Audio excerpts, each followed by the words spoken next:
नमस्कार बच्चों, आज हम पढ़ेंगे पाठ 9 नेताजी सुभाष चंद्र बोस। उनका जीवन परिचय जानेंगे, उनके बारे में हम पढ़ेंगे और हम जानते हैं कि उनका नारा क्या था, तुम मुझे खून दो और मैं तुम्हें आज़ादी दूंगा।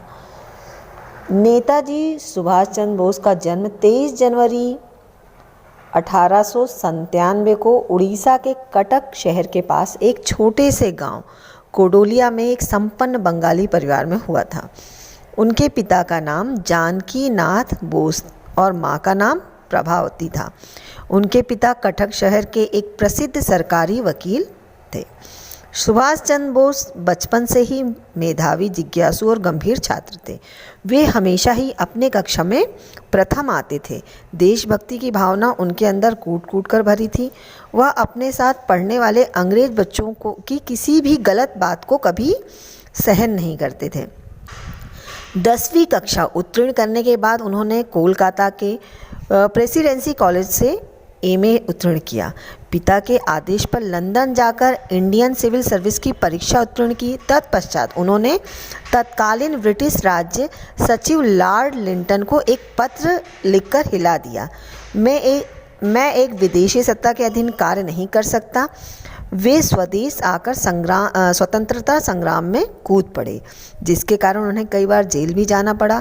मातृभूमि को आज़ाद करवाने के लिए देशबंधु चित्तरंजन दास की अपील का उन पर बहुत प्रभाव पड़ा और सक्रिय रूप से स्वतंत्रता संग्राम में भाग लेने के कारण वे बंदी बना लिए गए। रिहाई के बाद वे स्वराज पार्टी के दैनिक समाचार पत्र के मुख्य संपादक के रूप में कार्य करने लगे तथा 1924 में कोलकाता कॉरपोरेशन के कार्यकारी अधिकारी बने।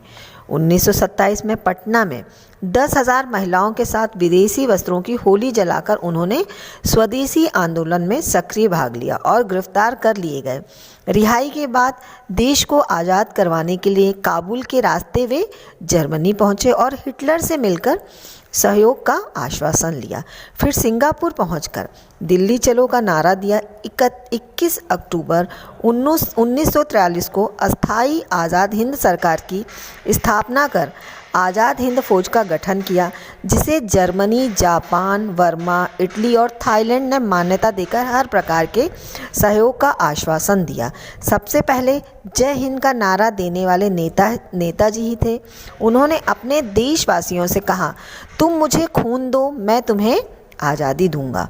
दूसरे विश्व युद्ध में लड़ते हुए आज़ाद हिंद फौज ने अराकन, टिडिम और कोहिमा पर कब्जा करने के साथ साथ मोरिम से पालिन तक का 1500 वर्ग मील का इलाका कब्जे में ले लिया।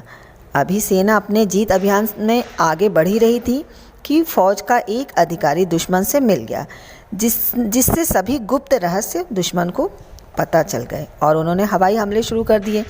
इसके साथ ही साथ सहयोगी देशों का पूरा सहयोग न मिल पाने के कारण देश को आज़ाद करवाने का मौका उनके हाथ से निकल गया।